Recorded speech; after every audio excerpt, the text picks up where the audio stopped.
औषपत्री के लंगर में। जय बाबा की, सुबह की पूजा हो रही है।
ये बोला जाए, आपको कैसा फील हो रहा है इस चढ़ाई में? मुझे तो बहुत मजा आ रहा है, मैं तो दूसरी बार आई हूँ मजा आ रहा है और मेरा हर रस्सी पकड़ पकड़ कर आई हूँ। हमारे अमित भैया जिंदाबाद। इन वाले भैया ने पकड़ा, उन वाले भैया ने, इन वाले भैया ने, सबने पकड़ा। मेरी पूरी प्रोटेक्शन चल रही है, मैं बीच में। अभी हम आधे रास्ते पहुंचे हैं और अभी यहाँ से भी 4 किलोमीटर है पंचतन। और सबकी बहुत अच्छी वाली बैंड बज चुकी है। सिर्फ एक मैं ही हूँ मुझे सही से चली है, सब मार रहे हैं ये लोग। वीडियो में आ रही है। बात ऐसी है, सपोर्टर ज्यादा मिले हुए हैं इसलिए नहीं गिर पा रही हमारी दीदी।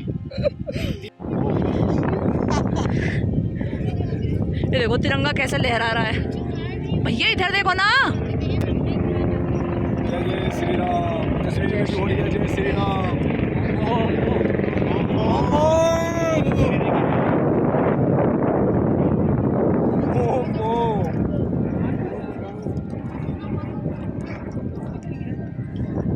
हेलीकॉप्टर तो यहाँ पे ऐसे घूमे जैसे कि टेम्पो वाले। 2:30 बज रहे हैं, गेट बंद हो चुका है। अब हम पंचतनी में स्टे करेंगे और इसके बाद अब हम सुबह 4 बजे लाइन में लगेंगे क्योंकि सुबह 4 बजे गेट खुलेंगे। और यहाँ पर हेलीपैड है और यहाँ पर हेलीकॉप्टर जो है मतलब जो लोग पैदल नहीं जा सकते या खच्चर वगैरह उससे मतलब कि पालकी वगैरह से नहीं जाना चाहते तो वो लोग यहाँ पर हेलीकॉप्टर है तो उससे यात्रा करते हैं। हेलीकॉप्टर से जाने वालों की लगी है लाइन और ये हेलीकॉप्टर है यहाँ पर। अभी जिन लोगों का नंबर है वो इसमें बैठेंगे और जाएंगे।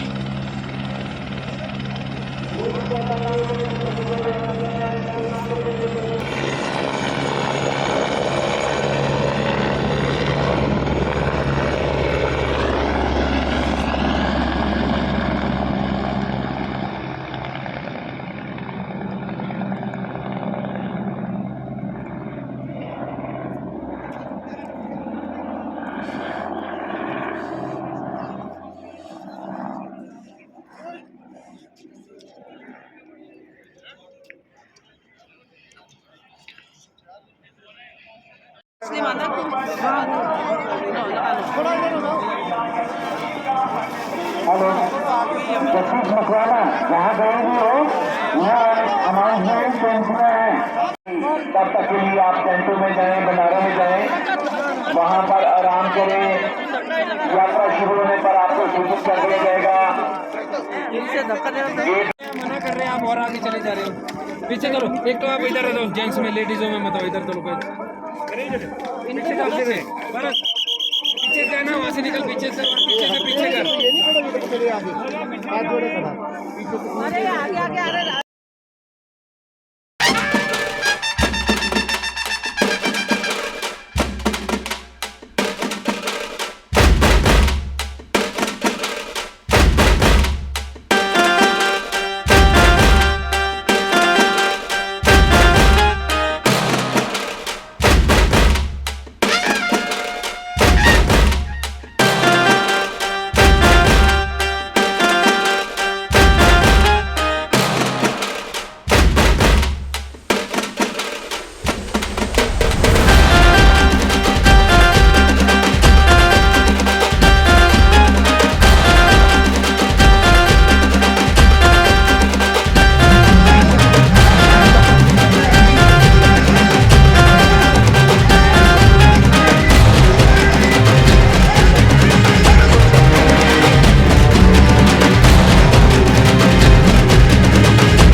थे पंचतरणी, दोपहर में 2:15 बजे 15 मिनट लेट होने की वजह से गेट हो गया यहाँ का बंद। हमने सोचा कल सुबह निकलेंगे और सुबह जब सब हम लोग तैयार होकर आए गेट तक, तब तक गेट मतलब जो आधे लोग थे वो निकल चुके थे यात्रा के लिए, और जब हमारा नंबर आया तब तक बारिश बहुत तेज़ हो चुकी थी और इसकी वजह से यात्रा रोक दी गई।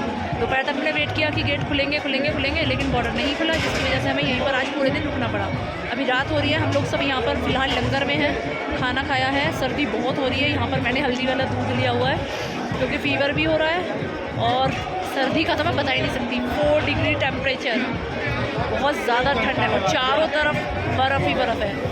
मतलब बाबा अमरनाथ जी की यात्रा में जब से शुरू की है ना यात्रा, कोई पहाड़ ऐसा नहीं बचा जहाँ पर बर्फ़ ना मिली हो, हर पहाड़ पर बर्फ़ है। और जहाँ से आए हैं ना, जब से हम लोग चले हैं शेषनाग से और पंचतरणी के लिए, इतनी बर्फ़ है ना हद से ज़्यादा। और अभी बता रहे हैं कि अभी पंचतरणी से गुफा का जो रास्ता है यहाँ से 6 किलोमीटर का है, वो तो हमें मालूम है, पहले भी आई हूँ क्योंकि मैं, लेकिन बता रहे हैं कि इस बार इस रास्ते में भी आगे बर्फ़ मिलेगी। और ये रास्ता थोड़ा सा खड़ा है और बालटाल का जो रास्ता है, क्योंकि हम इधर से चढ़ाई करते हैं तो बालटाल के रास्ते से हम लोग उधर से उतरते हैं। उधर से उतरने के लिए क्योंकि रास्ता भी छोटा है, जल्दी भी उतर जाता है। और उधर से बता रहे हैं कि लैंडस्लाइड हुआ है तो इस वजह से आज वो रास्ता बंद कर दिया है। बस बाबा से यही प्रार्थना है कि कल सुबह मौसम भी साफ़ हो जाए और बालटाल वाला जो रास्ता है वो भी साफ़ हो जाए, ताकि कल हमारे दर्शन अच्छे से हो जाए और फिर हम घर के लिए रवाना हो जाए। बाकी देखते हैं जैसा भी होगा, बाबा की जो भी इच्छा है वो सब मंजूर है। हर हर महादेव, जय बाबा बर्फानी। हर हर महादेव, जय बाबा बर्फानी। आज यहाँ पर हमें तीसरा दिन है पंचतरणी में और 3 दिन से यहाँ पर लगातार बारिश हो रही है और इसी के साथ बारिश रुकने का नाम बिल्कुल भी नहीं ले रही है। साथ में बालटाल वाला जो रास्ता है वहाँ पर लैंडस्लाइड हो गया है, वो वाला रास्ता बंद कर दिया गया है और गुफा पर भी फ़िलहाल यात्रा रोक दी गई है। तो जो सब लोग हैं यात्रा के लिए, जो जहाँ पर हैं उसको वहीं रोक दिया गया है। पीछे से यात्रा नहीं छोड़ी जाएगी जब तक कि आगे का रास्ता नहीं खुलेगा। अब 3 दिन से हम लोग यहाँ पर हैं, आज तीसरा दिन है और अभी भी ये कह रहे हैं 1-2 दिन की बारिश अभी आगे और है और मौसम बिल्कुल भी खुलने का नाम नहीं ले रहा है, बल्कि बारिश और तेज़ होती जा रही है। यहाँ पर जो टेंट वगैरह है वो सब फुल हो चुके हैं और इसी की वजह से हमें रुकना पड़ा है यहाँ पर लंगर में। और लंगर में बहुत अच्छी फैसिलिटी है, मतलब कंबल वगैरह, मतलब सोने की बहुत अच्छी फैसिलिटी यहाँ पर दी हुई है यात्रियों को और हम लोग भी यहाँ पर लंगर में रुके हुए हैं। बस बाबा से यही प्रार्थना है कि जल्दी से बारिश रोक दें और जो सब लोग हैं वो दर्शन करके अपने अपने घर के लिए रवाना हो जाए। जय बाबा बर्फानी, हर हर महादेव।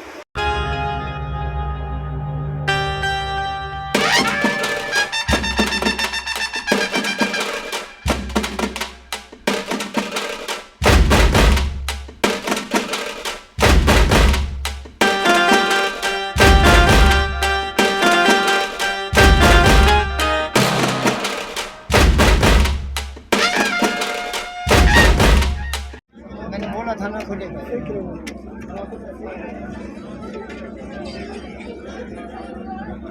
कौन सा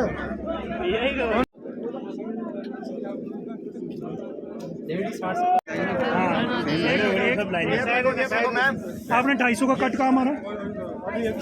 250 का कट कहाँ मारा है? अभी छोड़ी नहीं मार दो ना 250 का कट।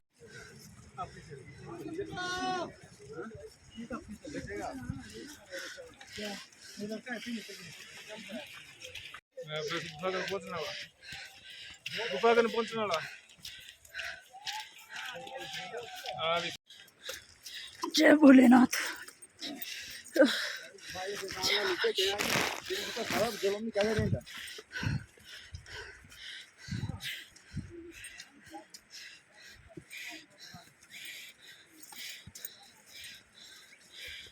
12 दिन से इंतज़ार कर रहे थे और 12 दिन का इंतज़ार अब ख़त्म हुआ है। फाइनली भोलेनाथ ने बुला लिया। बस अब गुफा मेरी आंखों के सामने है और मैं जो चल रही हूँ ना बर्फ़ के ऊपर और साइड में पूरा बर्फ़ है, फिसलन बहुत हो रही है। ये रहा पूरा बर्फ़ है, पूरा बर्फ़ है। लोग पालकी से आ रहे हैं। जय बोले की, ये देखो पूरा बर्फ़ और जिसका इंतज़ार है गुफा, यहाँ जाना है 1-1.5 किलोमीटर अभी दूर है। ये सब लोग यहाँ पर नहा रहे हैं। रास्ता बना रहे हो? बनाओ, अच्छी बात है। ये देखो बर्फ़ को कैसे निकाल रहे हैं यहाँ से। सब लोग आ रहे हैं, पैदल आ रहे हैं, खच्चर से आ रहे हैं, पालकी में आ रहे हैं। जय बोले की, जय बोले की, जय बाबा बर्फानी, जय भोले की। ये देखो पूरा बर्फ़ निकाल रहे हैं और मेरे जूतों की हालत इतने कपड़े पहने। हेलीकॉप्टर आता है वो यहाँ पर लैंड होता है और यहाँ से थोड़ी सी दूर वहाँ पर गुफा है। दिन का इंतज़ार, बहुत खुशी हो रही है और सच में ना मुझे रोना भी आ रहा है, मतलब बहुत खुशी हो रही है कि जय भोले की। सब लोग आ रहे हैं, चलो भैया। ये गुफा है, ये बर्फ है। विश्वनाथ गुफा 2 किलोमीटर।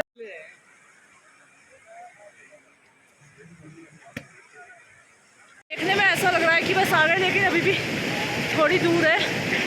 पर अब बहुत खुशी हो रही है, फाइनली 12 दिन का जो इंतज़ार था वो ख़त्म हो गया। सब लोग बहुत एक्साइटेड हैं, बहुत दिनों बाद दर्शन हो रहे हैं बाबा के।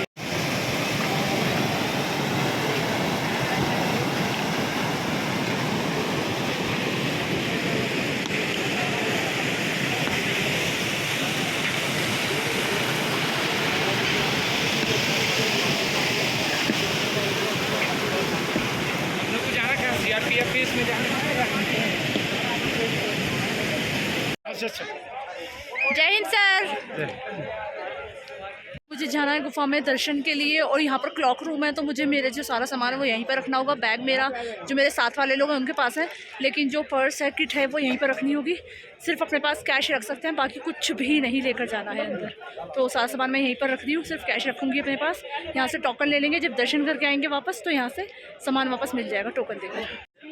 ये श्राइन बोर्ड का क्लॉक रूम है और ये पूरी लाइन लगी है यहाँ तक, ये पूरी लाइन यहाँ तक। हर हर महादेव। 12 दिन के बाद हमारे दर्शन हो गए हैं और बहुत अच्छे दर्शन हुए और हमारी टीम जय। और आधे लोग अभी पीछे आ रहे हैं, आधे बाकी मुझे नहीं पता कहाँ है, मैं तो बस चल रही हूँ।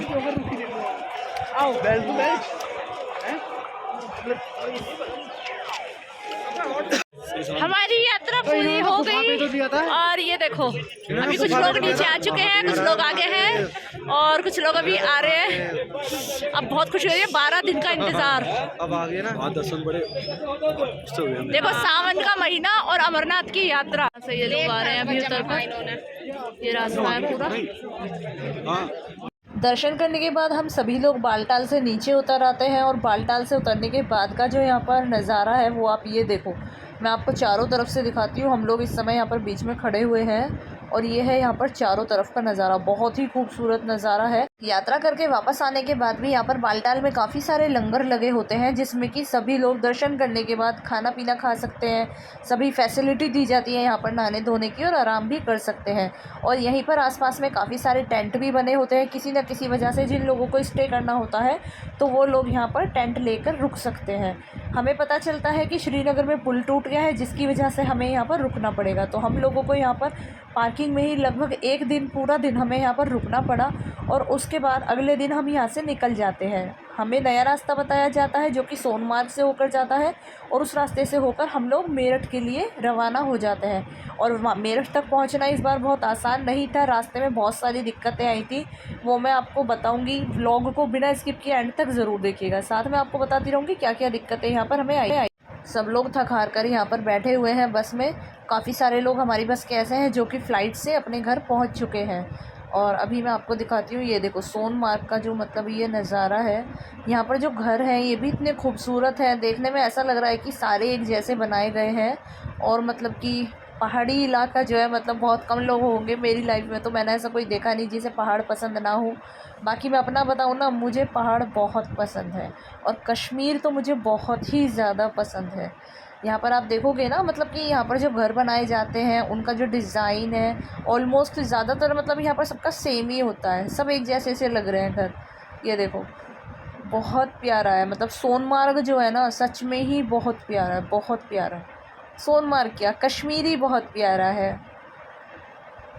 ये देखो बहुत ही खूबसूरत नज़ारे हैं यहाँ के, इतना प्यारा लगता है ना, मतलब इतना सुकून मिलता है। जब हम यहाँ से निकल रहे थे बहुत सुकून मिल रहा था सच में।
बालटाल से निकलकर सोनमार्ग और सोनमार्ग से आगे जाकर कुछ किलोमीटर पर एक लंगर में हमें यहाँ पर रुकना होता है। लंगर में पहुँचने के बाद सबसे पहले हम लोग यहाँ पर फ्रेश होते हैं, खाते पीते हैं और उसके बाद हम यहाँ पर लेते हैं रेंट पर टेंट, यानी कि किराए पर हमें टेंट यहाँ पर मिल जाता है 350 रुपये पर हेड। तो उसके हिसाब से हम लोग जो है टेंट में रुकते हैं। साथ में लंगर में हमें यहाँ पर दी हुई थी मोबाइल चार्ज करने की फैसिलिटी। और शाम के समय जब हम पहुँचे थे तो यहाँ पर खाने पीने की तैयारियाँ हो रही थी।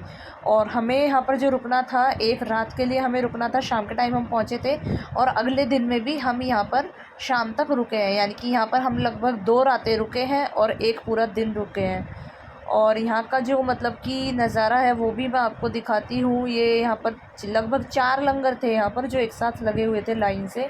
शाम के समय यहाँ पर काफ़ी अच्छा लग रहा था और बाहर की तरफ ही यहाँ पर बैठने की जो फैसिलिटी है काफ़ी अच्छी की गई थी।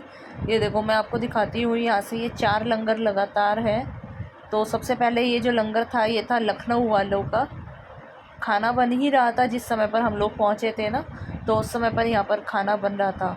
यात्रा काफ़ी ज़्यादा आ रही थी पीछे से, बहुत सारे यात्री एकदम से आ गए थे तो लंगर में काफ़ी भीड़ भी हो गई थी। उसके बाद वो भी मैं आपको दिखाऊंगी और अगले 2 दिन जो लंगर का मतलब कि नज़ारा था वो क्या था।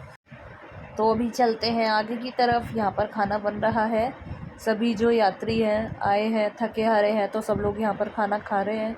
एक एक करके चलते हैं आगे की तरफ। आप देखते रहो यहाँ पर क्या बन रहा है। लंगर है कहने के लिए, लेकिन लंगर में भी मतलब कि यात्रियों को इतना अच्छा का मतलब खाना दिया जाता है, उनको बिल्कुल ऐसा फील नहीं होता कि वो बाहर आए हैं। सच में मतलब कि लंगर में साधारण खाना तो होता ही है, उससे अलग भी इतनी सारी चीज़ें हैं जो कि यहाँ पर उनका मतलब कि ध्यान में रखते हुए बनाई जाती हैं। और ये सब उनकी सेवा में है, बिल्कुल निःशुल्क सेवा उनकी होती है। इसके लिए कोई चार्ज उनसे नहीं लिया जाता है, निस्वार्थ और निःशुल्क सेवा होती है जो कि ये की जाती है। हर जगह लंगर में इसी तरीके की आपको फैसिलिटी मिलेगी। जहाँ पर भी आप लंगर में जाएंगे पूरी यात्रा के दौरान, तो वहाँ पर आपको इसी तरीके से मिलेगा। जो खाना है उसको बहुत ही शुद्ध और सात्विक तरीके से बनाया जाता है, बहुत ही अच्छे तरीके से बनाया जाता है और उसको परोसा जाता है, प्रसाद की तरह आपको खिलाया जाता है। लेकिन बहुत सारे लोग क्या करते हैं ना, मतलब हम जैसे लोग होते हैं तो उनको थोड़ा ध्यान में रखना चाहिए कि यहाँ पर आप ये सोचो ये लोग यहाँ पर सेवा में खड़े हुए हैं, तो ये खाना बनाने में यहाँ तक इन तक जो राशन पहुँचता है कितनी मेहनत लगती है। हम लोग तो सोच भी नहीं सकते कि मतलब पहाड़ों तक वो राशन पहुँचाना, जहाँ पर कोई फैसिलिटी नहीं है, कोई व्हीकल नहीं है, कुछ नहीं है, तो खच्चरों पर वो सामान कैसे जाता है, कैसे ये लोग उस पूरे सामान को पूरी यात्रा में चलाते हैं। और बहुत सारे लोग ऐसे होते हैं खाना लेते हैं और उनसे उतना खाया नहीं जाता है और खाने को क्या करते हैं फिर वो डस्टबिन में फेंक देते हैं। देखो यहाँ पर ये लोग खाना आपको खिला रहे हैं, आपकी सेवा में है, आप वो खाना 1 बार लो, 2 बार लो, 10 बार लो, जितनी बार आपको लेना है उतनी बार लो, ये सब आप ही के लिए बनता है। लेकिन अगर कोई भी मेरी वीडियो देख रहा है ना, इससे किसी तक भी ये मैसेज पहुंचता है ना, तो सच में मेरे लिए बहुत अच्छा है, क्योंकि मुझे बहुत बहुत बुरा लगता है जब लोग खाना लेते हैं और उनसे वो पूरा खाना नहीं खाया जाता है ना, और बचे हुए खाने को वो क्या करते हैं डस्टबिन में फेंक देते हैं। तो प्लीज़ मैं ना सबसे बस एक छोटी सी बात बोलना चाहूँगी, तो जो लोग खाना फेंकते हैं अपनी प्लेट में इस तरीके से, लंगर में या मंदिर में प्रसाद मिलता है कहीं पर भी खाना बचाते हैं ना, तो एक बार उन लोगों के बारे में ज़रूर सोच लेना जो लोग भूखे सोते हैं, जिनको खाना नहीं मिलता है। आप देखोगे ना बहुत सारे लोग आज भी ऐसे होते हैं जिनको खाना नहीं मिलता है, जो एक एक दाने के लिए तरसते हैं। और मतलब लोग जो है ना, मतलब उनको खाने के लिए मिल रहा है तो वो उसका सम्मान करना तो बहुत दूर की बात है, और उसको डस्टबिन में फेंक कर उसका अपमान कर रहे हैं। तो थोड़ा सा ना अगली बार ऐसा कुछ भी करने से पहले ना सोच लेना कि वो एक एक दाना जो है वो कैसे पहुंचता है आप तक। उगाने वाला जो होता है ना, किसान जिसको बोलते हैं ना, सोचना कि वो किसान उस एक दाने को ना उगाने के लिए कितनी मेहनत करता है और कैसे वो दाना हमारी थाली तक पहुंचता है। और क्या करते हैं लोग, उठाएंगे और डस्टबिन में फेंक देंगे। उतना लो जितना खा सकते हो, दोबारा भूख लग रही है, ज़्यादा चाहिए तो और ले लो, तीसरी बार ले लो, मिल जाएगा, कोई मना नहीं करेगा। ये सब सेवा में ही है, कोई पैसा नहीं लिया जा रहा है इसके लिए आपसे। लेकिन इस तरीके से खाना जो है ना वो ख़राब नहीं करना चाहिए। ये जितने डस्टबिन रखे हैं ना, बस मुझसे यहाँ पर एक गलती हो गई कि मैंने जो डस्टबिन में लोगों ने खाना फेंका हुआ था ना, मैं उसको कैप्चर नहीं कर पाई। मेरा मन था कि मैं उसको कैप्चर करके ना मतलब लोगों को दिखाऊं, क्योंकि कुछ लोग तो होते हैं ना जिन्होंने ये खाना फेंका है, हो सकता है उन लोगों तक ये वीडियो पहुंचती तो उन लोगों को एक बार ये एहसास होता कि देखो हमने ये खाना फेंका है। मतलब कि खुद को बुरा लगना चाहिए। आप खुद सोचो, आप सुबह से शाम तक अपने घर से बाहर रहते हो, मेहनत करते हो, पैसा कमाते हो, वो पैसा आप अपने घर में लेकर आते हो, उस पैसे से आपके घर में सामान आता है और अगर आपके कमाए हुए पैसे का जो राशन आ रहा है वो राशन जो उसका गलत इस्तेमाल हो, खाने की जगह उसको पकाकर फेंका जाए, तो कैसा लगेगा? बुरा लगेगा ना।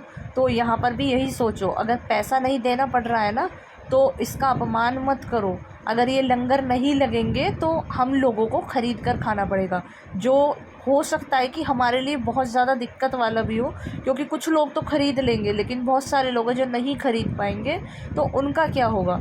तो ये सोचो, ये जो निस्वार्थ सेवा की जा रही है ना, इसका सम्मान करो, इसका अपमान मत करो। जितना खा सकते हो उतना लो। और इसके बाद हम आ जाते हैं यहाँ पर टेंट में, जो कि हमें 350 रुपये पर हेड के हिसाब से बताया जाता है। यहाँ पर टेंट में हम रुकते हैं और अगली सुबह क्या होता है, सब लोग सो रहे होते हैं, मेरी आँख खुल जाती है जल्दी। और सुबह सुबह 5 बजे आप देखो यहाँ पर कितनी तेज़ धूप हो रखी है, सब लोग सो रहे हैं टेंट में और 5 बजे मैं उठकर यहाँ पर आ गई हूँ। और मैंने सबसे पहले बाबा को स्नान कराया। बाबा को स्नान कराने के बाद मैं यहाँ पर आराम से मतलब देख रही हूँ नज़ारा। सुबह सुबह बहुत कम लोग थे यहाँ पर, ये जो आपको दिख रहा है ना, बहुत कम यात्री हैं, बहुत ज़्यादा यात्री नहीं है। इसके 4 गुना ज़्यादा यात्री इस समय पर टेंट में सो रहे हैं अभी। और अब आप यहाँ पर ये धूप देखोगे ना, सच में बहुत ज़्यादा धूप हो रही है। सुबह के 5 बजे इतनी तेज़ धूप होती है, लेकिन देखो जहाँ पर हम रुके हुए थे ना, वहाँ पर सच में इतनी तेज़ धूप थी और सर्दी भी हो रही थी साथ में। ऐसा नहीं है, तो सर्दी की वजह से ही मैं वहाँ जाकर धूप में बैठ गई और सब लोग सो रहे थे। तो मैं यहाँ पर क्या कर रही थी ना, कुछ शॉप लगी हुई थी, तो मैं यहाँ पर है ना उन पर देख रही थी क्या क्या सामान है। तो यहाँ पर एक ही शॉप थी, इस पर एम्ब्रॉयडर्ड कपड़े, पर्स वगैरह था। साथ में यहाँ पर क्या था, मैं जितने कपड़े घर से लेकर गई थी तो मेरे सारे कपड़े यूज़ हो चुके थे, कपड़े हो चुके थे सारे ख़त्म। तो मैंने यहीं से एक लोअर टी शर्ट ख़रीदा। मैं यहाँ पर नहाई, बाथरूम बहुत अच्छे थे, यहाँ पर गीज़र लगा हुआ था, गर्म पानी आ रहा था, बहुत साफ़ सफाई थी। तो मैं यहाँ पर नहाई और उसके बाद मैं यहाँ पर सेवा में लग गई। और साथ में ना यहाँ पर सामने देखने के लिए मिल रहा था, यहाँ पर ऑफिसर्स हैं ना, तो उनकी ट्रेनिंग चल रही थी। आप देखो यहाँ पर मतलब बहुत अच्छा मिल रहा था। और प्रियांशु को मैंने इस टाइम पर वीडियो कॉल किया था और वीडियो कॉल करके मैंने उसको दिखाया था, क्योंकि मैं उसको दिखा रही थी, मैंने कहा देख तेरा फ्यूचर जो है यहाँ पर ये होने वाला है। तो यहाँ पर आप देखो इन लोगों को मतलब दोपहर में ट्रेनिंग दी जा रही है और इसके बाद ना, इसके बाद शाम को भी इनको ट्रेनिंग दी गई। तो इस समय भी इनकी परेड हो रही है, सुबह सुबह, दोपहर में भी हुई और शाम को भी हुई। मतलब कितनी मेहनत करनी पड़ती है ना। ये देखो अभी ये शाम वाला है, तो मैं शाम तक यहीं पर थी, तो मैंने शाम वाला भी यहाँ पर कैप्चर किया। देखो शाम में भी इन लोगों की यहाँ पर ये ट्रेनिंग हो रही है, बहुत अच्छा लग रहा था। मतलब कितना अच्छा लगता है ना कि हमारे ऑफिसर्स हैं ये, और लेकिन धूप में देखो आप। में हमें यहाँ पर दूसरा दिन है और अभी शाम का टाइम है। शाम के लिए जो यहाँ पर स्नैक्स है, फास्ट फूड है, तो सभी जगह लंगर में वो चल रहा है और उसके लिए रश की तरह है, मैं वो दिखाती हूँ। मतलब गोलगप्पे के लिए कहते हैं लड़कियाँ ज़्यादा खाती है, गोलगप्पे की लाइन देखो, कौन लगा यार गोलगप्पे की लाइन में।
लंगर में सुबह और दोपहर का खाना होने के बाद अब बारी आ जाती है आरती की। शाम का समय था और शाम के समय पर आरती होती है, उसके बाद ही लंगर में खाना शुरू होता है। तो शाम के समय में यहाँ पर आरती हो रही थी और काफ़ी सारे आर्मी ऑफिसर्स हैं वो भी यहाँ पर आए हुए थे आरती में। मैं आपको दिखाती हूँ, ये देखो भीड़ देखो आप। ये तो एक ही लंगर में है, हम रुके थे यहाँ पर। तो सबसे पहला जो लंगर था वो लखनऊ वालों का था यहाँ पर श्रीनगर में। तो यहाँ पर आरती के समय पर आप ये देखो, जो लोग खाना खा रहे हैं मतलब वो लोग भी रुक कर यहाँ पर आरती के लिए पहले वेट कर रहे हैं कि पहले आरती पूरी हो जाए, उसके बाद खाना जो है उसको दोबारा से कंटिन्यू किया जाएगा। तो आरती हुई बहुत अच्छे से, हम लोगों ने मतलब कि शाम की आरती की। और इसी के साथ एक खुशखबरी मिलती है, वो खुशखबरी क्या थी वो भी मैं आपको बताती हूँ। यहाँ पर ना 4 लंगर लगे थे, चारों लंगर में इतने सुंदर सुंदर दरबार सजाए हुए थे बाबा के, बहुत ही सुंदर दरबार। मतलब मैं तो जब तक यहाँ पर रही ना मैंने सारे दरबार देखे, इतने खूबसूरत लग रहे थे, बहुत ही खूबसूरत। ऐसा लग रहा था साक्षात महादेव स्वयं आकर है ना यहाँ पर विराजमान हो गए हों, ऐसा लग रहा था। आप देखो मतलब माता रानी, बाबा, गन्नू दादा, कार्तिक दादा कैसे लग रहे हैं, एकदम ऐसे लग रहा है खुद ही मतलब पूरा परिवार आकर यहाँ पर है ना विराजमान हो गया है। सच में बहुत ही खूबसूरत लग रहा है। और इसी के साथ हमें गुड न्यूज़ क्या मिलती है वो चलो मैं आपको बता देती हूँ। तो गुड न्यूज़ ये थी कि जो रास्ता टूट गया था तो उससे पहले एक पुराना रास्ता होता था श्रीनगर का, पुल बनने से पहले। तो जो पुराना रास्ता है उसको कुछ समय के लिए खोल दिया जाता है कि जब तक टूटा हुआ पुल सही नहीं होता है तब तक जो दूसरा रास्ता है उसको खोल दिया जाए, ताकि जो यात्री हैं या आने जाने वाले लोग हैं उन्हें परेशानी ना हो। तो बाबा के आशीर्वाद से हुआ ये, अगली सुबह सुबह हम लोग पुराने रास्ते से अपनी बस में बैठकर यहाँ से निकल जाते हैं मेरठ के लिए। और अब बस मन ऐसा कर रहा था ना कि बस यहाँ से है ना जल्दी जल्दी घर पर जाए और सबको बताए मतलब दर्शन कैसे हुए, रास्ते में क्या क्या हुआ। होता है ना कि जब आप कहीं जाते हो, यात्रा पर हो या कहीं पर भी हो, और जब वो चीज़ अच्छे से पूरी हो जाती है तो बस फिर मन करता है कि बस अब घर पहुंच जाओ जल्दी से। तो बस वही हो रहा था, सब लोग इतने परेशान हो गए थे ना, क्योंकि साथ में सब लोग सर्विस वाले लोग थे, फैमिली वाले लोग थे, उनके बच्चे थे घर पर। तो सब लोग थोड़ा सा यहाँ पर परेशान थे इन चीज़ों को लेकर कि बस अब कैसे भी बाबा के दर्शन तो देखो हो गए, बहुत अच्छे दर्शन हुए, सावन के महीने में दर्शन हुए, तो इससे बड़ा सौभाग्य क्या होगा। तो सब लोगों को ये था बस अब अपने घर पहुँच जाए फैमिली के बीच। और इसी बीच आप देखोगे ना श्रीनगर से जिस समय पर हम लोग यहाँ पर निकले थे तो पूरा ट्रैफिक यहाँ पर रुका हुआ था और साइड में से जो केवल यात्री हैं, जो उनकी गाड़ियाँ हैं, केवल वही जा रहे थे और किसी को भी मतलब जाने की यहाँ से परमिशन नहीं थी कि जब तक पूरी गाड़ियाँ नहीं निकल जाती हैं, यात्रा जो आई हुई है, तब तक यहाँ से कोई भी मूवमेंट नहीं होना चाहिए। जो सारा ट्रैफिक है जम्मू एंड कश्मीर का वो वहीं पर रुका रहेगा, उनका कोई भी व्हीकल आगे नहीं जाएगा। ये आप देख रहे हो, मतलब यहाँ पर इन लोगों को क्लियरली रेड सिग्नल दे दिया गया है कि जब तक यहाँ से नहीं निकलती हैं सारी गाड़ियाँ तो कोई मूवमेंट यहाँ पर नहीं होना चाहिए। इसी बीच यहाँ पर आर्मी ऑफिसर्स हैं वो खड़े हुए थे, उनकी पूरी सिक्योरिटी यहाँ पर थी। आप देख रहे हो CRPF है और भी फोर्सेस हैं, टैंक खड़े हुए थे उनके, बहुत अच्छी सिक्योरिटी है सच में। जो इंडियन गवर्नमेंट है हर चीज़ को लेकर काफ़ी अच्छी फैसिलिटी देती है। और अमरनाथ यात्रा के टाइम पर तो अगर मैं बताऊँ ना, सच में मुझे नहीं लगता किसी VIP को या किसी पॉलिटिशियन को भी सच में ऐसी मतलब ऐसी सिक्योरिटी मिलती होगी जैसी सिक्योरिटी ना अमरनाथ यात्रा पर आने वाले यात्रियों को दी जाती है। और धीरे धीरे जैसे घर जाने का समय नज़दीक आ रहा था ना, मतलब बहुत खुशी हो रही थी क्योंकि काफ़ी दिन हो चुके थे। हमारी 8 दिन की यात्रा होती है माता वैष्णो देवी की और अमरनाथ जी की, लेकिन इस बार हमें हो चुके थे 15 दिन और आज 16वां दिन था, हमारे घर जाने का टाइम था। और टनल से निकलते हुए ये जो गाड़ी है ना बाहर जाती है, मुझे बहुत अच्छा लगता है। और शाम का जो मौसम था ना जिस दिन हम घर जा रहे थे बहुत अच्छा था, आसमान भी ना ऐसे ही हो रहा था गुलाबी गुलाबी। बस ये हो रहा था कि जल्दी से अब कैसे भी ना घर पहुंच जाएं, घर जाकर थोड़ा सा मतलब शांति मिले कि हाँ चलो अब फाइनली हम लोग घर आ गए। क्योंकि इस बार इतनी सारे दिक्कतें आई हैं यात्रा में, पर यात्रा बहुत अच्छी रही, सबसे बड़ी खुशी की बात यह है। और पता है 2 चीज़ें क्या हुई इस बार, क्योंकि मैंने सनराइज़ भी देखा और सनसेट भी देखा। मेरा ना ड्रीम है मतलब कि मैं सनराइज़ और सनसेट देखूँ। मतलब मैंने अभी ऐसे ही देखा पहाड़ों में सनराइज़ होते हुए और सनसेट होते हुए, लेकिन मेरा ड्रीम है वो समंदर में होता है ना कि वहाँ पर सनराइज़ होता है, बहुत खूबसूरत सा नज़ारा होता है, तो मुझे वो देखने का बहुत मन है। बस अब मुझे वो देखना है।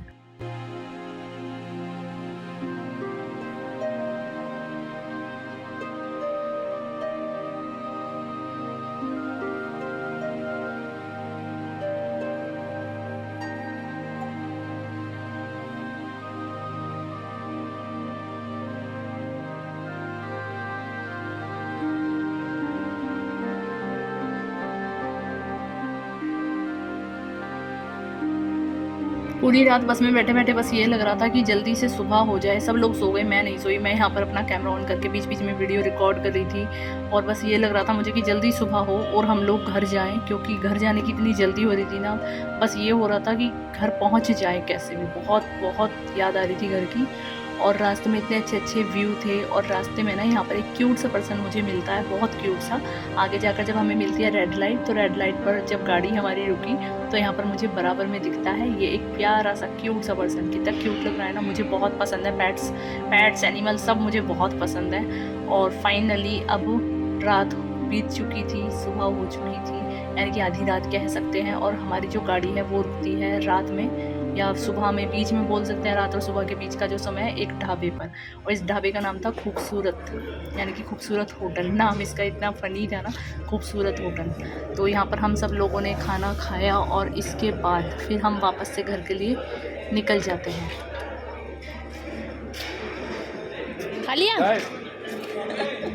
हमारी बॉन्डिंग देख के लोग बाग ऐसे हो रहे हैं। और रात का खाना खाने के बाद अगली सुबह हमारी बस यहाँ पर फिर से एक रेस्टोरेंट पे रुकती है, जहाँ पर कुछ ही लोग बस से नीचे उतरे थे। मुझे चाय पीनी थी, तो सबसे पहले मैं बस से नीचे उतरी, उसके बाद मैंने ब्रश वगैरह किया और मैं यहाँ पर रेस्टोरेंट में आ जाती हूँ। आप देख रहे हो ना, अर्ली मॉर्निंग, यानी कि सुबह के करीब 5 या 5:30 का टाइम था और यहाँ पर कोई नहीं था। पूरा रेस्टोरेंट यहाँ पर एक खाली था, कोई भी नहीं था। सिर्फ हमारी बस के जो लोग हैं वही थे, वो भी कुछ ही लोग नीचे उतरे थे। मुझे चाय पीनी थी क्योंकि मैं भूखी थी। मैंने पहले मतलब कुछ नहीं खाया था, बहुत कम खाना मैंने खाया था, तो इस वजह से मुझे सुबह सुबह भूख लगने लग गई और मुझे चाहिए था चाय के साथ कुछ खाने के लिए।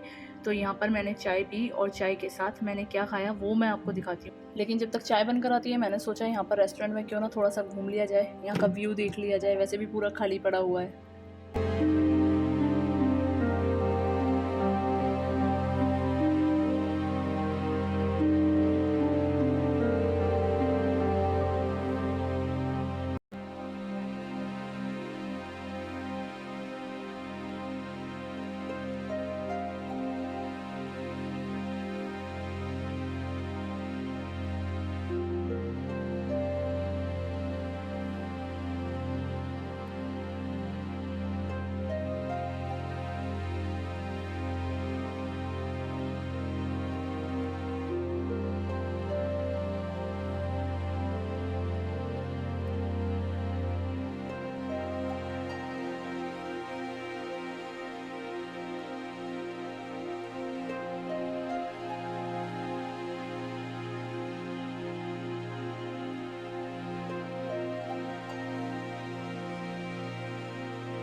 इन्होंने ना क्या किया, गलती से मेरा ऑर्डर किसी और को दे दिया, तो बाद में मुझे कम से कम यहाँ पर आधा घंटा वेट करना पड़ा। आधा घंटे के बाद यहाँ पर मेरा ऑर्डर आता है। मैंने क्या ऑर्डर किया था वो मैं दिखाती हूँ। मैंने ली थी यहाँ पर चाय और मैंने लिया था यहाँ पर ब्रेड बटर टोस्ट, क्योंकि सुबह सुबह खाने का तो कोई मतलब ही नहीं है, कुछ हल्का चाहिए था जो कि जल्दी मिल जाता खाने के लिए, क्योंकि हम लोगों को यहाँ से निकलना था।